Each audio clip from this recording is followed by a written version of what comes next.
the early days of September 1875, a 19-year-old caregiver known as Thomas Whitfield arrived at the Henderson farmstead in Lancaster County, Nebraska.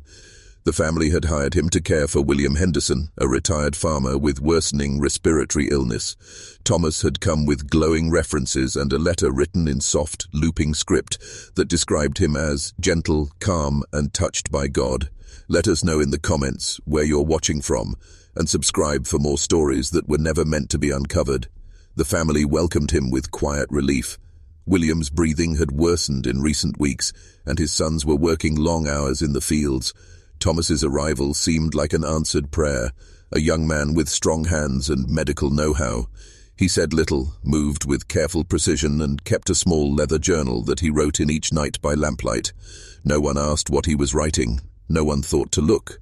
Margaret Henderson, the family matriarch, would later say that Thomas never once spoke out of turn, never raised his voice, never showed anger. But there was something about the way he watched people, something behind the politeness.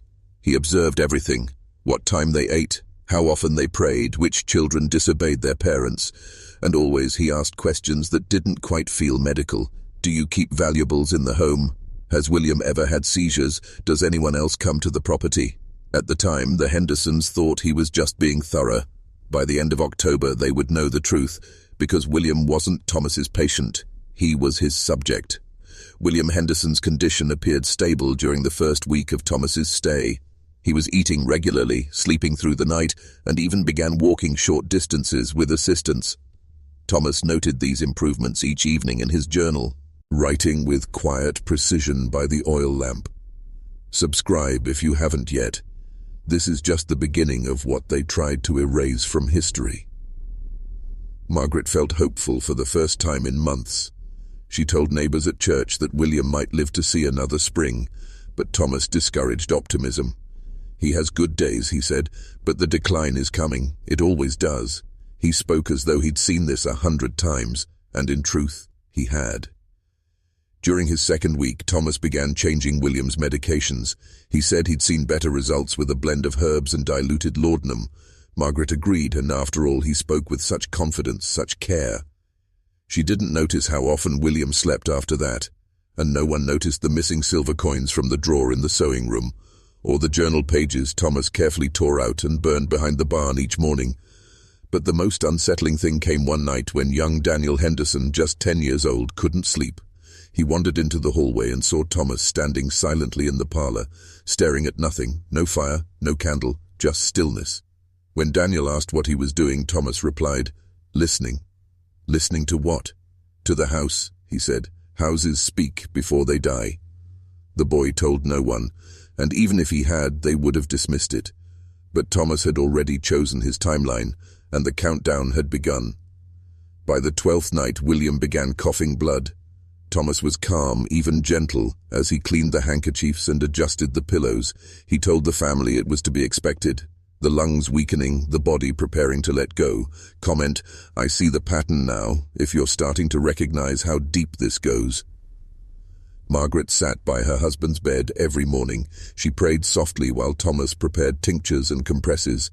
The room always smelled of clove and vins. Agar. Thomas said it was to mask infection, but William hadn't had a fever in days. Neighbors who visited said the house felt strange, heavy, cold, even on warm afternoons. They attributed it to the dying process, the slow fading of a man's spirit.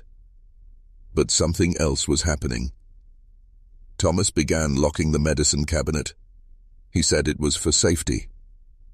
"Children get curious," he explained with a quiet smile. Only he had the key. Only he decided when William received each dose. On the morning of September 22nd, Margaret found her husband unresponsive. Thomas told her the end was near. "He's at peace," he whispered. But William's eyes were open, wide, terrified, and fixed on the ceiling. Thomas closed them gently and covered the body. He helped Margaret write the telegram to the county doctor. He made tea for the children and sat with them as they cried. Every move rehearsed, every breath measured. Later that night, Thomas sat alone in the barn. He removed a folded paper from his journal and lit it with a match. On it were 3 words, written in ink and crossed out in pencil. Too early. Repeat. Dr. Edwin Talcott arrived at the Henderson farm late the next morning. He examined William's body, reviewed the medication list, and spoke with Margaret at length. Everything seemed consistent with a natural death. Old age, respiratory failure, gradual decline. Subscribe to this series if you're beginning to see how patterns are built behind closed doors. Talcott signed the death certificate without hesitation. He even praised Thomas's professionalism, calling him a rare example of youthful grace under pressure. Margaret agreed. She hugged the boy before he left that evening to give the family space to grieve. No one suspected he would never return, but Thomas hadn't run. He had simply moved. Within 5 days, he was in Fillmore County, Nebraska, 50 miles west, under the name Joseph Radley. A new name, a new reference letter, a new family with a dying patriarch. Sheriff Thompson back in Kansas was still investigating the Caldwell incident. He had begun collecting records from nearby counties, looking for unusual deaths and duplicate caregiver names. That's when he found the first discrepancy. A death in April, another in June, a third in August, all under different names, but the same description: blonde hair, soft voice, medical knowledge beyond his years, and always, patients died quietly during his stay. Thompson contacted Dr. Harding again, now living in seclusion near Jefferson City. When Harding read the sheriff's report, he recognized the pattern instantly. Not just the timing, but the method. "Don't confront him yet," he said. "He's not finished. He never is." Because Timothy Caldwell didn't just kill, he studied, he revised, he returned. In Fillmore County, the family's name was Ellison. The father, Henry, had been a blacksmith before his lungs gave out in the summer of '74. Now he could barely rise from bed without choking on his own breath. Comment: the veil is lifting, if you're starting to see through the names and disguises. His wife, Ruth, had written to a nearby church asking for help. Within a week, a young caregiver arrived, sent by a doctor friend in Kansas. He introduced himself as Joseph Radley. He carried a brown satchel, a book of Psalms, and a folded letter of recommendation signed in ink still wet. From the beginning, Henry didn't like him. "He's too quiet," he told Ruth. "He watches everything." But Ruth said it was just nerves. Henry had been paranoid ever since his illness began. Thomas, now Joseph, settled in quickly. He rearranged the medicine shelf, limited visitors, and moved his cot to a room beside Henry's. He told Ruth it was to respond faster during the night. What he didn't tell her was that he'd nailed the connecting door shut from the inside. Henry's condition began deteriorating on the 3rd day. Joseph documented each new symptom carefully. He told Ruth the lungs were collapsing, that the end was near, but he offered no new treatments, only observations. Each night he recorded Henry's breathing in that same black journal. Short bursts, long silences, the rattle before dawn. He never left the house except once, to send a telegram. No one knows who received it. On the 7th night, Henry Ellison died. Joseph called it peaceful. Ruth said it looked like suffocation. But the doctor arrived too late to question anything. The body was cold, the room was clean, and the caregiver was already gone, leaving only a note: "Thank you for trusting me. May he rest in God's mercy." Sheriff Marcus Thompson stood at the edge of his office window reviewing the latest file from Nebraska. Another elderly man, another sudden death, another caregiver with no traceable past. The handwriting on the reference letter matched 2 others from Kansas. Same flourishes, same ink. Subscribe now if you're beginning to realize this was never about a single case. It was a system. Thompson called for every death certificate signed that summer involving a traveling nurse or medical assistant. He cross-referenced names, places, and dates.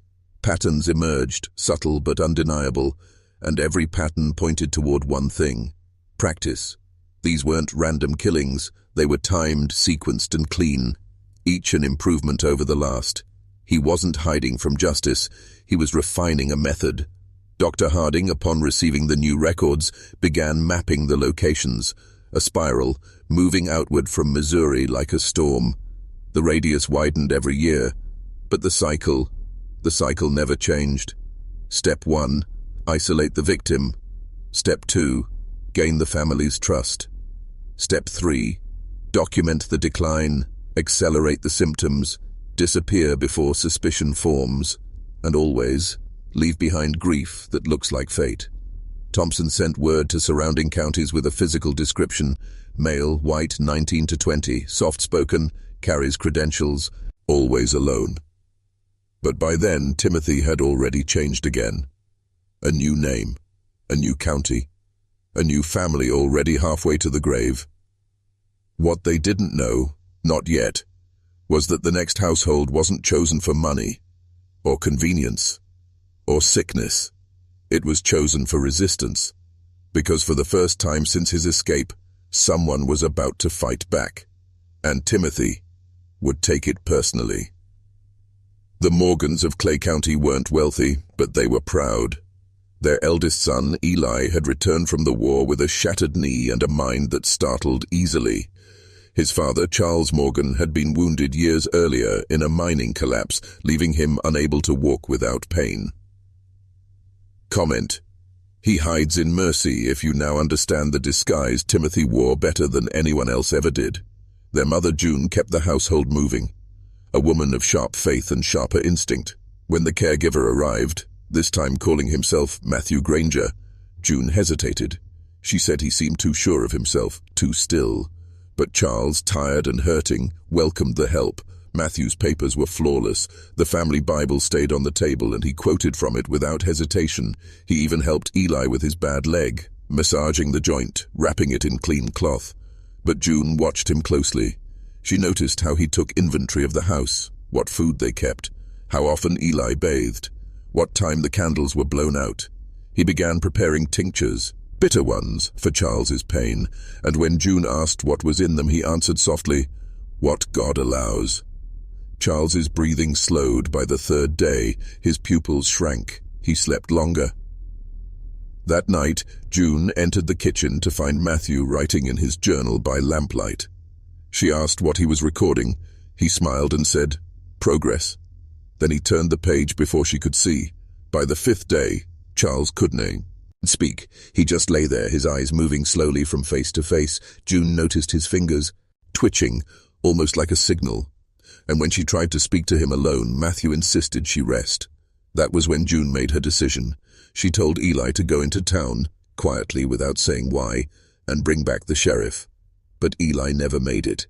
He was found 2 hours later on the side of the road, disoriented, his leg brace broken, and his mouth stained with something dark. When Eli was carried back to the house, June knew immediately something had gone wrong. He couldn't speak. His eyes darted around the room like a cornered animal. Matthew stood at the doorway, hands folded, face calm. Subscribe if you're still here, because what happens next was never written in any report. "I found him on the road," Matthew said. "He must have fallen. The leg couldn't hold." But the brace wasn't broken from pressure. It was cut, clean, deliberate. June said nothing, but her silence grew heavier by the hour. That night, she sat beside Charles in the dark. His breath came shallow, rattled. His lips moved once. A whisper. One word. "Watch." Matthew entered just before dawn with a warm cloth and a small vial. June stopped him at the doorway. "I'll tend to him now," she said. Matthew didn't argue. He only nodded. Later that morning, June found his journal in the barn, buried under a loose board wrapped in oiled paper. She read just one page before she closed it and began to shake. It wasn't a record of treatments. It was an autopsy in progress. Each patient was listed by first name only. Dates, times, dosages, final responses. And then at the bottom, beneath a line drawn in red ink, "Mothers resist longer.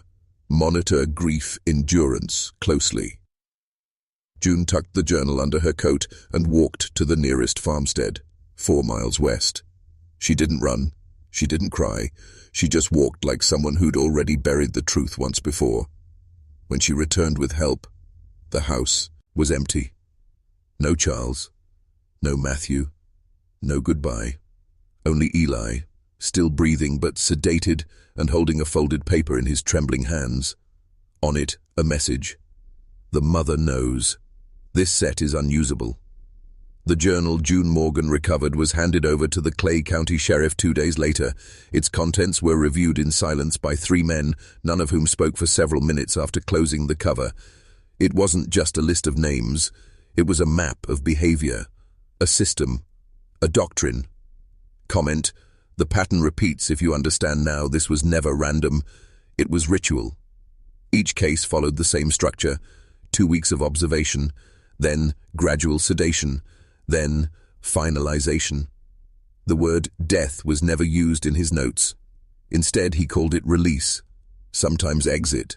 Once, and only once, he wrote, submission achieved, final moment, beauty noted. But something had changed in the Morgan case. There were pages missing, entries scratched out, lines written, then blacked out with such force the ink tore through the paper. Dr. Harding received the journal by rail that same week. He reviewed it under gaslight for 7 straight hours. At dawn, he turned to the final page. There, in the margin, were 6 words. The structure holds, but love disrupts. Harding made only one notation in his response to Sheriff Thompson: do not assume he is fleeing. He is adjusting. Because Timothy didn't disappear after a failure, he recalibrated. By mid-October, a new reference letter was circulating through Holt County. The handwriting was different, but the language was the same. The caregiver's name was now Andrew Bell, and a family with 2 elderly parents, both showing signs of memory loss, had just written back in acceptance. The Bell family lived just outside Mound City, near the edge of the timberline. James and Esther Bell, both in their 70s, had been married for over 5 decades. Their daughter Miriam, unmarried and in her 30s, had been their primary caretaker for years. Subscribe if you're beginning to realize this wasn't just murder. It was methodical behavioral research cloaked in compassion. Miriam had grown tired. She welcomed the offer from a traveling caregiver who claimed to have God-fearing references and hands trained in patience. He arrived in the 2nd week of October, introducing himself as Andrew Bell. No relation, he joked. The irony landed gently. The lie never touched the ground. He settled in like fog, quiet, unshakable, and always present. From the beginning, Andrew took notes, not just on James and Esther, but on Miriam, her routines, her fatigue, her tone when she spoke. He adjusted meal times. He altered the medicine schedule without consulting the family doctor. When Miriam objected, he apologized with such grace it disarmed her. "I've only ever wanted what's best for the weak," he said, eyes soft but unreadable. Later that night, she found a list on his writing desk, not names, emotions, reactions. Guilt, delayed onset, denial, stronger in daughters, grief, dulls after 72 hours. Esther's condition began to decline by the end of the 1st week. She started forgetting familiar faces, then words, then how to eat without help. James, who had once been loud and proud, began sleeping 14 hours a day. Andrew told Miriam their time was coming, and again, no one questioned it, because death had already become expected. That was the brilliance of the design. He made mortality feel like a natural guest, but Miriam would not be like the others. She had kept something private, a letter, a name, a warning passed to her from a cousin in Clay County, signed by June Morgan, and it had only 4 words. "He is not real." Miriam waited until Andrew left for the market before searching his room. She moved quickly, methodically, opening drawers, lifting floorboards, checking behind the stovepipe. She found the journal, tucked inside a Bible cover, between pages describing the book of Job. Comment: I no longer trust the healer if you're beginning to see what others never dared to look for. This journal was different from the others. It wasn't just clinical. It was philosophical. He had begun writing about patterns in suffering, not just how people die, but how they behave in the presence of death. There were no names, just archetypes, roles. Caretaker, threshold guardian, daughter, emotional anchor, father, legacy vessel, mother, soul release. One line was circled 3 times. Mothers always know before the others. Another had been scratched out, then rewritten below it. Daughters interfere, then accept. Time it. When Andrew returned that evening, Miriam acted normal. She poured his tea. She asked how the town was. She even smiled when he told her about a hymn someone had been singing in the square. But inside, her heartbeat had already shifted from grief to defense. She wrote to Sheriff Thompson that night. The letter was brief, just enough to flag a concern. She sent it under another name, fearing the message might be intercepted, but it arrived 3 days later. Thompson read it once. Then he packed his coat and boarded the next westbound train. He had already sent a telegram ahead to Harding. This time, they wouldn't be too late. But when they reached the Bell farm, the house was cold, the table was set for dinner, and every chair was empty. The front door was unlocked when Sheriff Thompson arrived. No signs of struggle, no blood, no broken glass, just silence, the kind that settles after something irreversible has happened.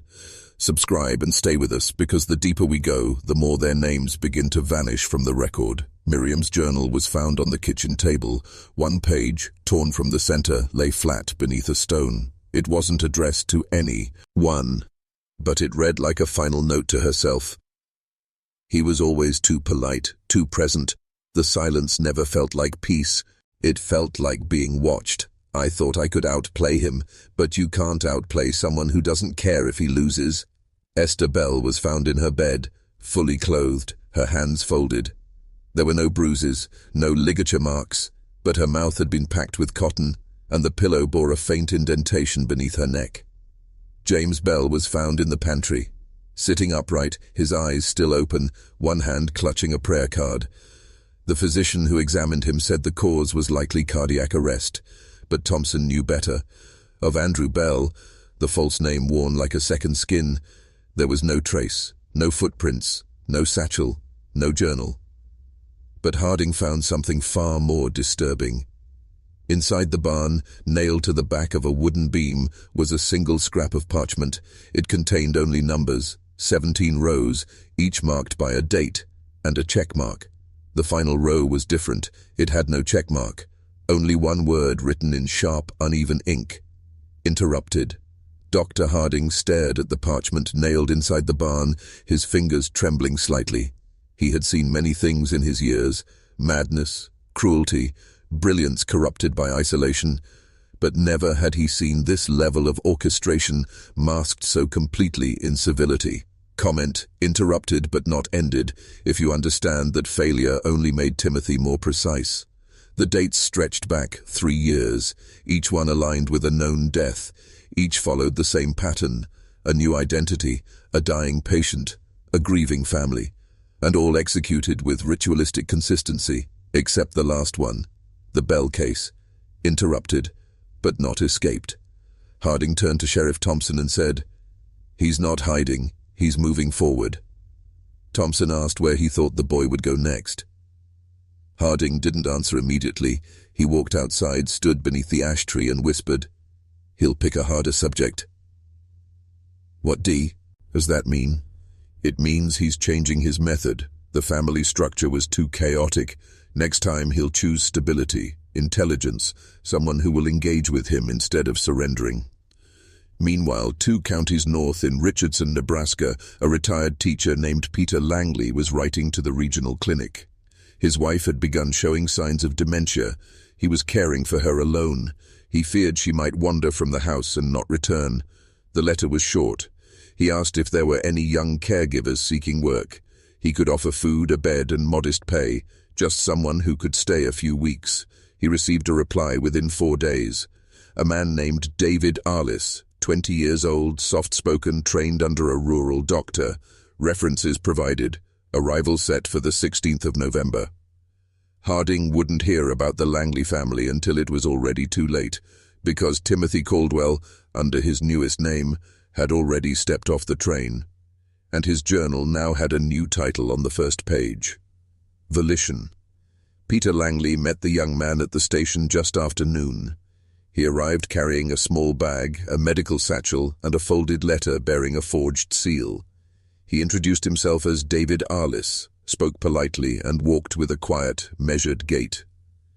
"Subscribe if you see how each identity is just a tool." and the real mind remains untouched beneath them all. Peter was cautious but kind. His wife, Eleanor, had been declining for months. She no longer recognized faces after sunset, and sometimes she spoke to shadows in the hallway. David seemed to understand without needing to ask. He offered no judgment, no pity, only assistance. He took careful notes during the first 2 days, not about Eleanor's health, but about the household rhythm. When Peter retired for the night, David remained awake. He walked the house, not as a guard, but as a cartographer. He began moving items, small things, a framed photograph turned backward, a clock reset. By 10 minutes, a teacup placed just slightly off-center from where Eleanor remembered it. By the 4th night, she began waking in terror. She said the walls were wrong, the clocks were lying. Peter chalked it up to confusion. David only nodded and brought her tea. The next morning, Peter found a note on his desk, written in neat cursive, unsigned. "Your grief will take shape. You'll feel it coming before it arrives." Peter assumed it was an old letter from Eleanor. He burned it, but that night he heard David speaking softly in the parlor, not praying, not reading, just speaking to no one. He heard one sentence clearly as he approached the door. "Grief responds to preparation. Pain sharpens when given rehearsal." Peter never opened the door. He went back to bed. And by morning, he would no longer question what Eleanor saw, because now he'd started seeing it too. By the 7th night, Peter Langley had stopped sleeping. Eleanor's condition had worsened, but not in ways a physician could easily name. She whispered during meals, wept when no one spoke, and sometimes refused to enter rooms that had once comforted her. Comment, it was never about medicine, if you now understand what Timothy was truly studying. David, always polite, always composed, maintained his routine. He measured out tinctures with care. He reminded Eleanor to breathe slowly. He spoke with Peter each evening as though nothing unusual were happening. But the house had changed. The quiet was heavier. Rooms echoed when they shouldn't. And a peculiar smell, like wet stone and dried ink, began to linger near the stairs. Peter opened a locked drawer one afternoon to find its contents rearranged. Old family letters, military records, and Eleanor's wedding ring had been placed into a careful stack. Beneath them, a blank sheet of parchment. No signature, no writing, just the faint imprint of a thumbprint. It pressed too hard. That night, Peter finally asked the question, "Where exactly did you train?" David smiled gently, eyes unreadable. "Experience teaches more than credentials ever could." Peter nodded but didn't respond. He was watching now, watching the way David touched Eleanor's wrist for just a second too long, watching how he paused outside closed doors, head tilted, listening.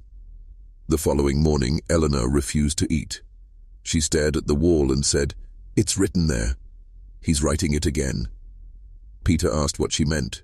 She wouldn't answer. She just began humming, a song Peter didn't recognize. At dusk, Peter followed David to the barn. He remained hidden behind the woodpile as David unrolled his journal and began to write. There was no hesitation, no uncertainty in his hand, only order. The page was titled, "Langley Project, Introduction of Conscious Doubt." Below it, a sentence underlined twice. "If trust can erode without proof, grief can be induced preemptively." Peter stayed silent for the next 2 days. He said nothing about what he saw in the barn. Instead, he watched David more closely, listening to the way his words bent around sympathy like smoke. Subscribe if you've come this far, because now, the experiment wasn't just on the dying, it was on the living. David had begun altering Eleanor's environment more aggressively. He dimmed the lamps earlier, moved her mirror to face the window, and changed the placement of her chair. He told Peter these changes reduced stimulation, but Eleanor said the room no longer felt like hers. She began referring to David as the collector. Peter asked what she meant, but she would only reply, "He doesn't take things, he takes meanings." Then she'd forget what she'd said. The house's silence grew unbearable at night. Peter sometimes found himself standing in the hallway, unsure how he got there. Other times he woke with ink on his fingers and no memory of writing. He hadn't touched a pen in weeks, David noticed, and began asking questions. "How's your memory, Mr. Langley? Do you feel time passing the same as before?" Peter told him to stop. David nodded and didn't ask again, but that night, Peter heard the ticking of the parlor clock, even though it had stopped days ago. The next morning, it was running again. Eleanor declined rapidly. She stopped speaking altogether. When Peter held her hand, it felt colder than it should have, and still, David remained calm. "You've done all you can," he whispered. "She's going somewhere softer now." Then he placed 2 coins on her dresser and began humming the same tune Eleanor once sang during her episodes. Peter stood motionless as David left the room. He looked down at the coins. Both were foreign, and on one of them, etched in the tarnish, was a date that hadn't yet come. December 4th, 1875. The county physician, Dr. Franklin Merrow, arrived at the Langley home on November 26th. He had received Peter's telegram days earlier, delayed by weather and rerouting. He expected a case of caregiver overreach, perhaps mild negligence, nothing more. Comment. The doctor arrived too late, if you understand how many witnesses walked in only after the curtain had fallen. Dr. Merrow was met at the door not by Peter, but by David himself. Polite, collected, and perfectly composed. He welcomed the doctor, offered tea, and explained that Mr. Langley had gone into town. He added that Eleanor was resting peacefully, but not expected to last the week. Dr. Merrow examined her with caution. She was heavily sedated, pulse faint, but stable. When he inquired about the medication being administered, David provided a handwritten chart. It appeared thorough with precise dosages and times, but something felt off. Merrow noted the lack of common medications, no laudanum, no valerian, instead strange combinations of herbs, roots, and an unnamed tincture labeled simply evening. He asked what it contained. David only smiled and said, "Peace." Merrow left a note on Peter's desk before departing, urging him to contact the county office directly. He never saw Peter Langley again, and by the time he returned 3 days later, the house was abandoned. Eleanor was dead. David was gone. Only one thing remained. A page pinned to the inside of the bedroom wall. It was a list, as always. Names, conditions, and timelines. But at the very bottom, beneath all the others, written in fresh ink, "Hesitation equals decay. Increase pressure next trial." Harding reviewed the note in Merrow's office 2 weeks later. He said nothing at first. Then quietly he folded the paper and placed it in his coat. "He's getting impatient," he muttered. "That's when he starts taking risks." By early December, Timothy had vanished again. This time without even a false name to follow. No sightings, no letters, no new employment records under forged aliases. It was as if the Langley case had exhausted something in him. Or perhaps sharpened it. Subscribe now, because from this point forward, even lawmen feared what the next chapter would reveal. Dr. Harding didn't sleep that week. He remained in Merrow's office for 2 nights, going through every report, every pattern, every journal entry recovered since 1873. He rearranged them not chronologically, but psychologically. What emerged wasn't a timeline. It was a curriculum. Timothy wasn't just selecting families, he was selecting roles. Father as foundation, mother as compass, daughter as mirror. And when the roles cracked, that's when he escalated. In the Langley case, Peter had resisted. He'd taken notes, sent warnings. That wasn't in the script. So Timothy had erased him. Harding found a pattern in how the disappearances were handled. In every household where resistance occurred, no body was ever recovered. No trace of struggle, no open graves, just a vanishing, a silence. And in that silence, Timothy always left something behind. A message, an object, a signature. In the bell, home, it was numbers. In Clay County, a torn page.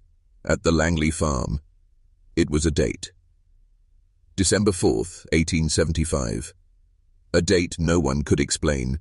Until news arrived from southeastern Kansas, a household burned to the ground, 4 confirmed dead, 1 child missing.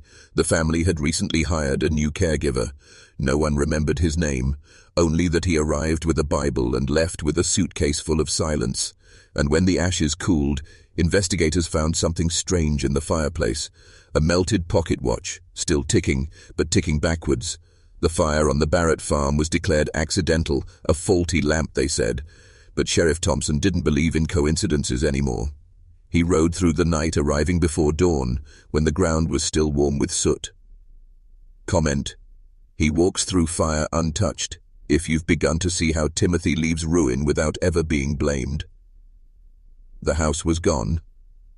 Only the stone foundation remained. But what troubled Thompson wasn't what he saw. It was what he didn't. There were no signs of panic, no bodies near windows, no one reaching for the door. It looked as if they'd all simply gone to sleep and never woke up. Except for the youngest, Anna Barrett, age 9. Her body was never found. And in the journal retrieved from her school teacher weeks prior, she had written something peculiar. The man who helps Daddy watches me sleep. He doesn't blink. He tells me not to worry. He says our sadness will be neat. I think he's practicing us. Harding read the entry with clenched teeth. She's the first to name it, he said. She didn't know who he was, but she recognized the pattern. He turned to Thompson, eyes heavier than ever. We're no longer looking for a killer. We're looking for a teacher. Because the notes, the calculations, the emotion mapping, it had all shifted. Timothy wasn't just observing pain anymore. He was rating it, designing grief like a sculptor, building despair the way others build homes, brick by brick, memory by memory, and he needed time to do it, which meant he needed trust. That's why every name he wore came wrapped in kindness. Thomas, Joseph, David, Andrew, each version more polished than the last, each one closer to the perfect illusion. And now that illusion was being prepared again, because on the edge of Oklahoma territory, a new letter had just arrived at a family ranch, requesting work, offering comfort, promising experience, signed only, Monsieur Grayson. The McBride Ranch sat on 70 acres of red earth and wind-bent grass, miles from the nearest town with no neighbors in sight. It was a place people came to disappear, sometimes to heal, sometimes to forget. Subscribe if you see now that isolation wasn't just a weakness. It was the requirement for his next experiment. Margaret McBride had written to a Methodist paper weeks earlier, asking for help with her father. James, a Civil War veteran, had grown increasingly volatile. Some days lucid, some days violent, and in the silence between those moods, he whispered about faces he didn't recognize. She received a reply postmarked from Kansas. A young man named M. Grayson, soft credentials, strong moral language, and a note that said, I do not judge the broken. He arrived on December the 9th, walking from the train station with only a coat and a book of Psalms, polite, straight-backed, clean hands. He asked no personal questions that first day, but by nightfall he knew where every room was, and what time each member of the house went to sleep. James refused him at first, called him a whisper in shoes. But Margaret insisted. They had no other options, and the man's voice was just so steady. On the third night, James struck him across the face during an episode. Grayson did not react. He simply dabbed. The blood from his lip nodded and said, I have learned from worse. After that, James went quiet. Margaret began trusting him more. She let him take over the medications. She allowed him to draw the bathwater, prepare the meals, and she started sleeping through the night again.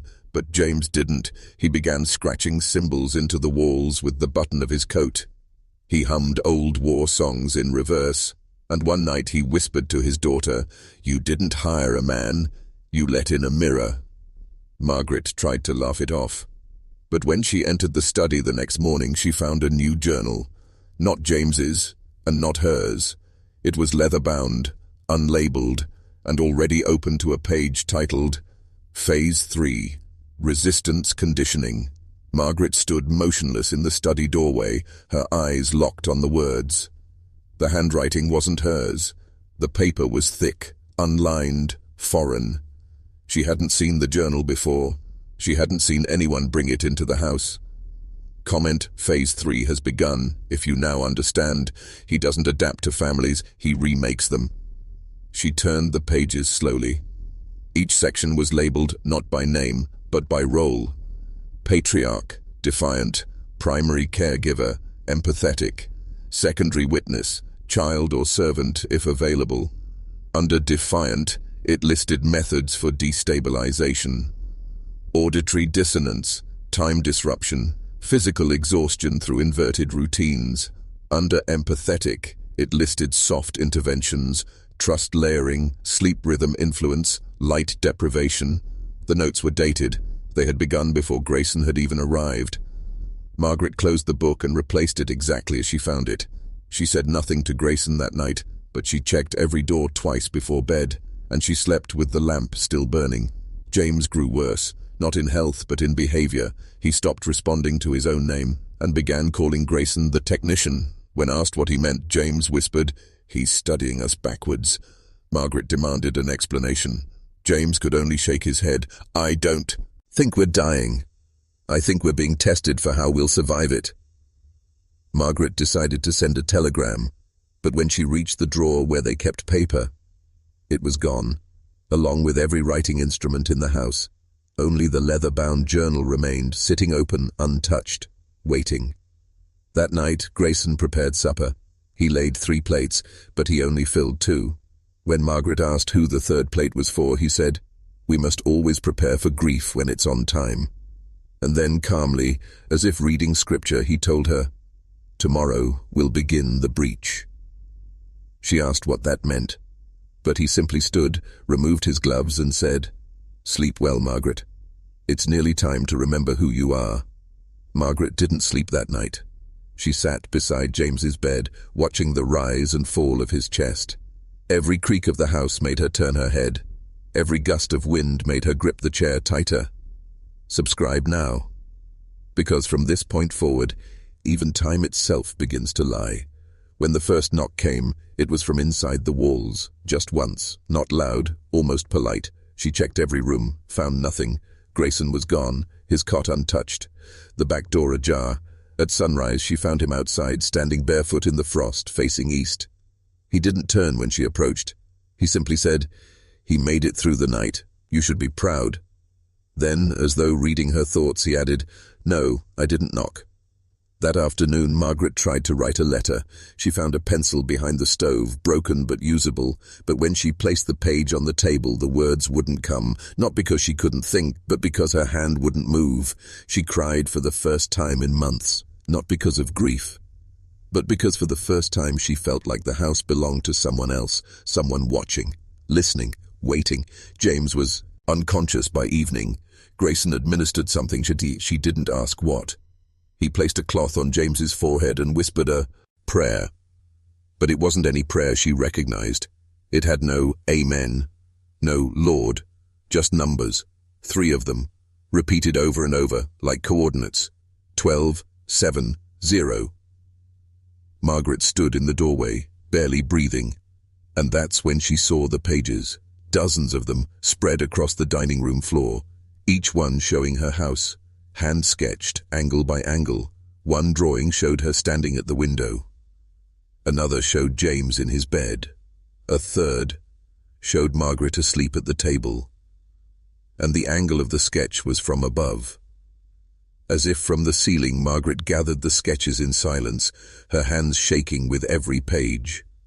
Each drawing was labeled with a date and time, and none of them had yet occurred. They weren't memories. They were blueprints. Comment, he draws before he destroys. If you now understand that his process was never reactive, it was architectural. She burned the papers in the hearth before sunrise. Then she packed a satchel with bread, matches, and a pocket Bible. She planned to walk to town. It was 18 miles, but she would make it. When she opened the front door, Grayson was already standing there. He didn't flinch. He didn't ask where she was going. He only said, It's important you stay. He's almost ready. Margaret didn't reply. She stepped past him, but he didn't move to stop her. She made it 50 yards before the air shifted. The wind picked up. A low hum passed through the trees, and behind her, the house lights flickered, though there was no electricity. She turned around. Grayson was gone. The front door was now closed. Smoke began to rise from the chimney, though she hadn't lit a fire. She ran back. Inside, James was sitting upright, eyes open but unseeing. His lips moved in rhythm, repeating the same 3 numbers. 12, 7, 0. Over and over, as if being recited to him from somewhere unseen. She grabbed it. As Hand called his name, begged for him to come back, he blinked once, and then whispered, "You were never meant to see this part." Then fell unconscious again. Margaret fled the house just after midnight. She didn't stop running until the horizon began to pale. She collapsed in a dry creek bed, covered in frost, barefoot and exhausted. And as she faded into sleep, one last phrase echoed in her mind. The breach has opened. Trial complete. Exit logged. Margaret McBride was found by a rancher at dawn, curled beneath a shawl of frozen leaves. She had no shoes, no coat, and no memory of how she got there. When asked her name, she whispered it only once, then refused to speak again for 2 full days. Subscribe now if you understand that survivors aren't left behind by mistake. They are part of the data. She was taken to the town physician, who noted bruising on her palms and fingertips, signs of restraint, possibly self-inflicted. He chalked it up to exposure and stress. But the mark behind her ear, a perfect red circle, couldn't be explained. The sheriff visited the McBride house that same afternoon. He found the property silent, undisturbed. James McBride lay in bed, alive but catatonic. His eyes open, his breath steady, his mind somewhere else. Grayson was gone. No signs of travel, no footprints, no letters, only a journal left behind, leather-bound with a single word on the cover: assimilation. Inside were 3 entries. Each one was a case study. The first, Langley. The second, Bell. The third, McBride. Each labeled not as success or failure, but as iterations.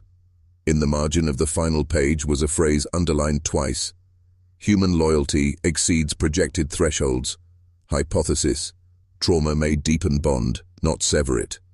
And below that, a note written at a slant: next test must account for intergenerational resilience. Harding received the book by courier, but 3 days later, he read it without stopping, then stood up, walked to his desk and retrieved his original notes from 1868, the ones they told him to destroy. He laid them side by side and whispered, "It's the same structure, just wider now." He realized what they had missed all along. Timothy wasn't tracking random families. He was building something, a study across generations, grief lines, and inherited trauma. And the longer they let him run, the more complete his design became, because the next family wouldn't be rural, wouldn't be desperate. The next family would be ready. The name was Caldwell, but the mask was new. He arrived in Iowa under the alias Jonathan Black, this time presenting formal papers from a health bureau in St. Louis. They were perfect, watermarked, sealed, and signed by a real physician who died 6 months earlier. Comment: he no longer imitates care, he engineers it, if you see how each new identity is closer to the system itself. The family was the Darrows, educated, religious, politically connected. 3 generations under one roof. The patriarch, Wallace Darrow, was recovering from pneumonia. His son, a widower, taught ethics at the state college. Jonathan Black arrived in a clean coat and wire-rimmed glasses. He quoted Cicero and spoke of the moral weight of dying well. They didn't question his credentials. They welcomed him like a visiting scholar. Within a week, he had gained full access to Wallace's care. He adjusted the dosage of quinine and reduced the elder Darrow's stimulants. He said it was to balance the mind with the body. And Wallace began forgetting names again. The children noticed first, not the decline, but the patterns. Jonathan always seemed to appear in the doorway before anyone called for help, and he never wrote anything down in front of them, only in private, only at night. In a journal so worn it was splitting at the spine, a journal whose cover had been carefully scratched to remove its title. One night the youngest Darrow, 12-year-old Isaac, saw something he didn't understand. He had wandered from his room just past midnight, and from the hallway he watched Jonathan speak aloud, to a mirror. His words were soft, rhythmic, and spoken as if he were reporting. Isaac told no one, but the next morning Jonathan gave him a wrapped book, an antique text on Greek tragedies. Inside the front cover, a note, "For the observer, keep watching." Isaac Darrow read the book twice, unsure why the gift unsettled him. It wasn't the content, though the stories were grim. It was the sense that Jonathan hadn't given him something to learn, but something to remember. Subscribe now if you understand that Timothy doesn't choose victims, he selects witnesses. Wallace Darrow's condition worsened by the end of the second week. He stopped responding to the voices of his grandchildren. Sometimes he wouldn't even recognize his own son, but every time Jonathan entered the room, his eyes would lock. Fixed, alert, afraid. "He thinks I'm someone else," Jonathan explained with a soft smile. "Memory confusion is common. Let it pass gently." No one questioned it. They trusted the man who spoke like scripture. Meanwhile, Isaac began keeping notes of his own, small ones, written on torn pages from the back of the Greek tragedy book. He tracked times, behaviors, inconsistencies. He even began sketching Jonathan's movements from memory. On the night of December 18th, Isaac hid under the study table and waited. He watched Jonathan enter with his journal and begin to write. Not in English, but in symbols. Curved lines, intersecting loops, dots above angles. It wasn't shorthand, it wasn't Latin. Isaac wrote down what he could before being discovered. Jonathan knelt beside the table and looked directly into the shadows. He didn't speak. He only extended a hand and whispered, "Now you've started too." Isaac stayed silent, but when he returned to his room, he found a note on his pillow. "Observer confirmed, line established, next phase eligible." The writing matched none in the house. Harding received Isaac's copied symbols in a parcel 3 weeks later. He stared at them for a long time, and then began matching them to diagrams in his oldest journal. They weren't words, they were structures, emotional patterns, not written for others to read, but for someone, or something, to track. Because Timothy wasn't just cataloging behavior anymore, he was transmitting it. Harding sent a telegram the same night he decoded the first loop of symbols. It was addressed to a contact in Illinois, a man he once studied alongside during the asylum days. The message was brief: "The boy is building a model, not of death, of belief." Comment: "He maps faith like sickness. If you understand now that Timothy's experiments weren't killing, they were rewriting." Back at the Darrow household, Jonathan had shifted his role again. He no longer tended to Wallace directly. He spent more time with the children, especially Isaac, reading, walking the grounds, asking questions no child should be asked. "Do you believe pain makes people clearer? Do you think sadness is something you earn? Would you rather forget or understand too late?" Isaac answered, but not always truthfully. Meanwhile, Wallace stopped eating. Jonathan prepared his meals. He cut the bread thinner, measured the liquids precisely. No one else touched the tray. On December 22nd, Wallace tried to get out of bed for the first time in weeks. He collapsed after 3 steps. As he lay on the floor, he looked at Jonathan and whispered, "Not again." Then he began crying, not like a man in pain, but like a man remembering. When the family came running, Jonathan had already helped him back to bed. He explained the fall as exhaustion. He said Wallace had confused him with an old nurse from the war, but Isaac saw the truth. He noticed the tray was untouched. The medication bottle had been moved, and a new one placed beside it. Unlabeled, dark green glass. That night, Isaac snuck into the study again. Jonathan's journal was locked, but the ashtray beside it held burnt fragments of paper, still curled and warm. He retrieved one, just a sliver of words, half charred. "This family holds structure. Breaking them will teach me." The rest had turned to ash. But Isaac didn't need the rest. He already knew the lesson was about to begin. Christmas Eve passed quietly in the Darrow home. No guests came that year. Wallace was too weak, and the air inside the house had grown too heavy to celebrate. Jonathan offered to lead a small prayer service by candlelight. Subscribe now if you've begun to realize that grief was never his obstacle. It was his altar. He spoke softly, holding the family Bible with reverence, but instead of scripture, he read from a handwritten page he'd tucked between the chapters, verses about illumination through loss, about truth revealed when names are forgotten. No one questioned it, except Isaac. The boy stared at Jonathan the entire time. He didn't blink, didn't cry. He simply listened, and memorized every word. That night, Isaac tried to speak with his father about the journal, the symbols, the burned papers, but his father refused. "We are under God's test," he said, "and this man has been nothing but good to us." Isaac didn't push further, but when he returned to his room, something was waiting on his desk. A folded sheet of parchment. Inside, another drawing, a perfect rendering of Isaac's room, as it looked while he slept.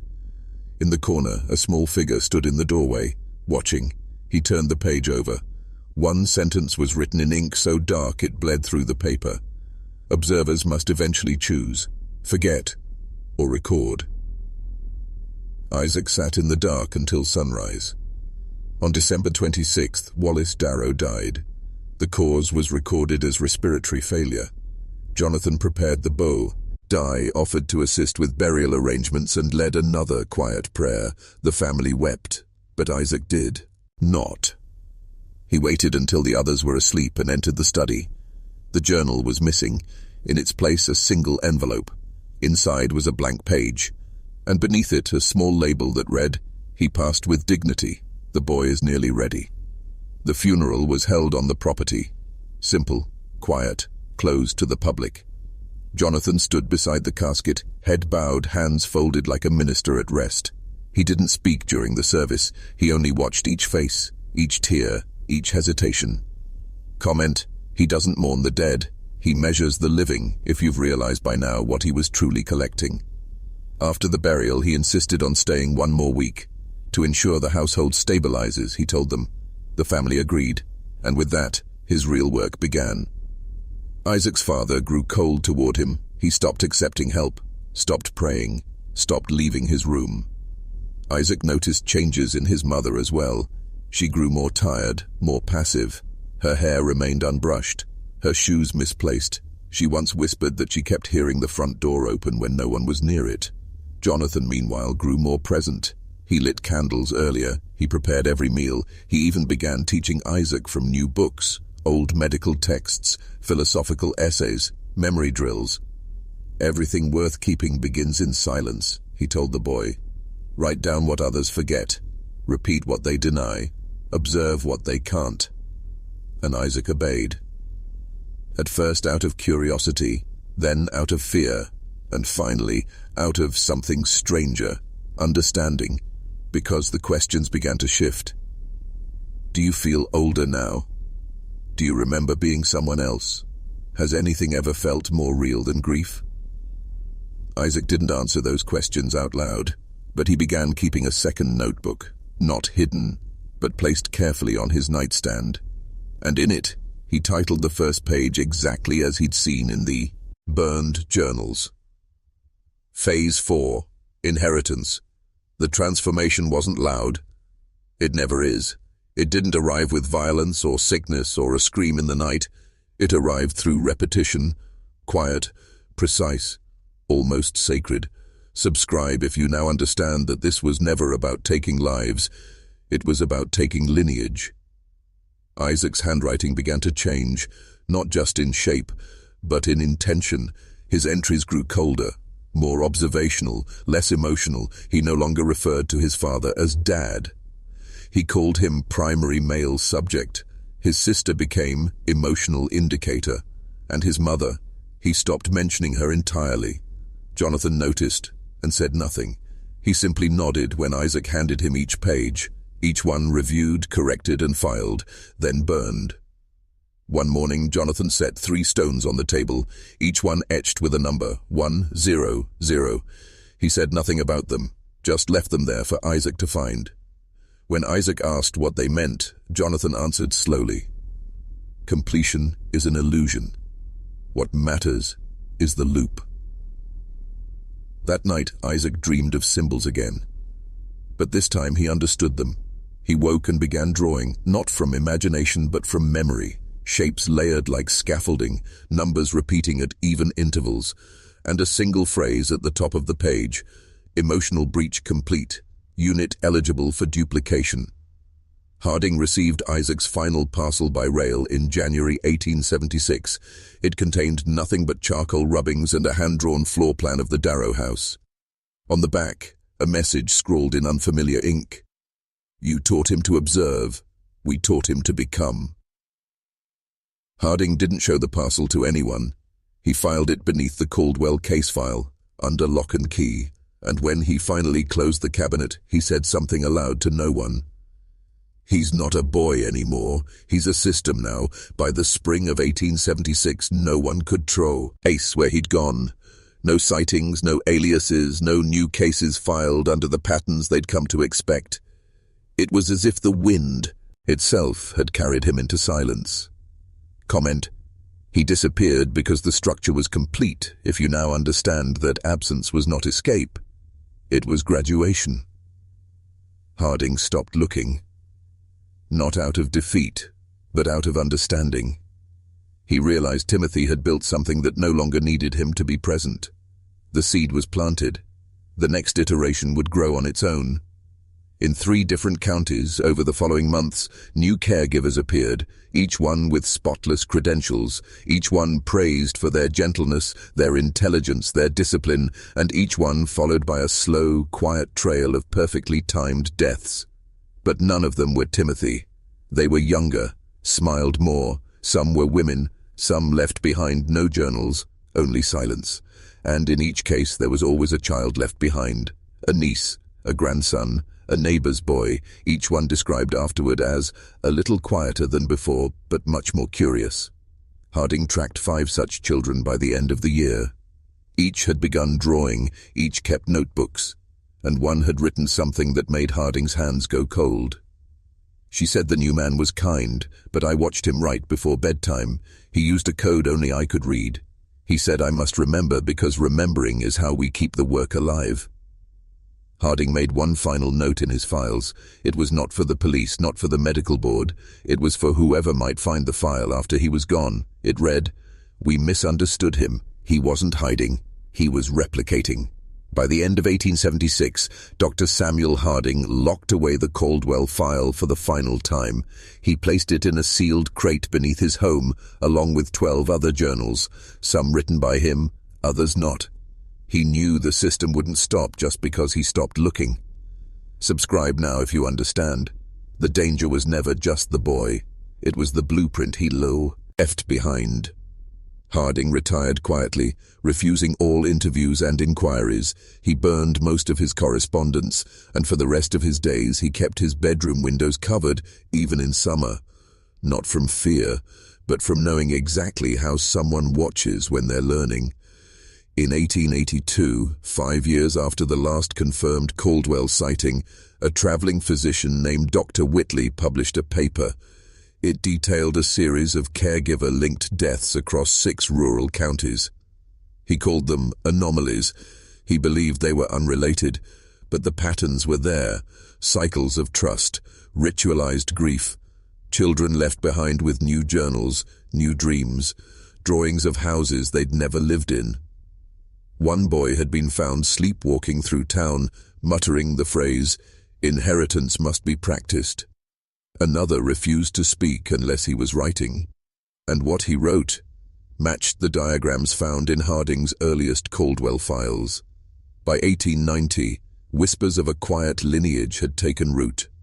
Not a cult, not an organization, just a process.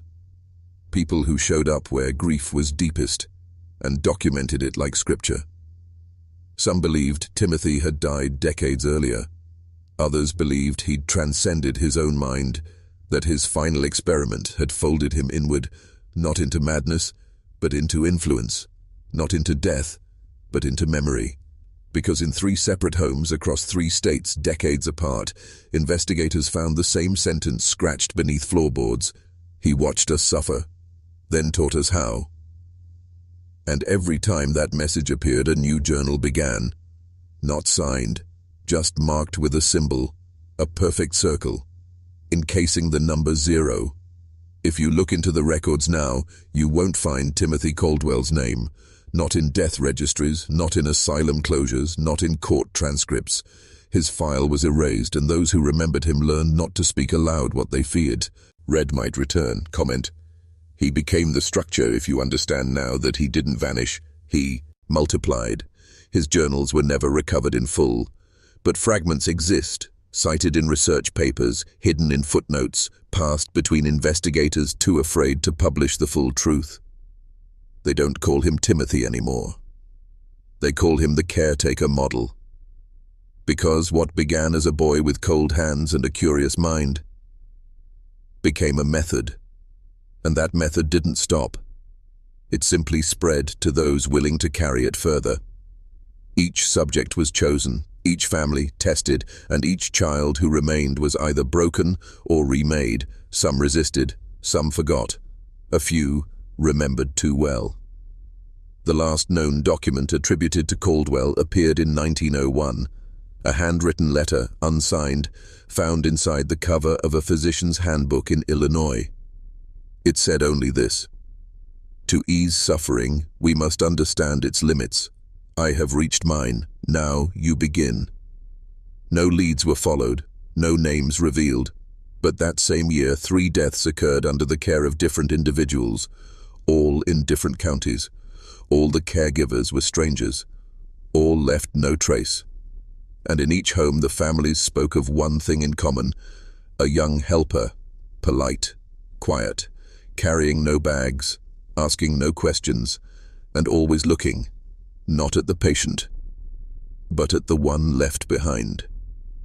Now ask yourself honestly, why did you keep watching this far? Was it horror or recognition? Was it fear or preparation? Because the story didn't end. It only changed hands. And if your name had appeared in the margin of a page, would you have known in time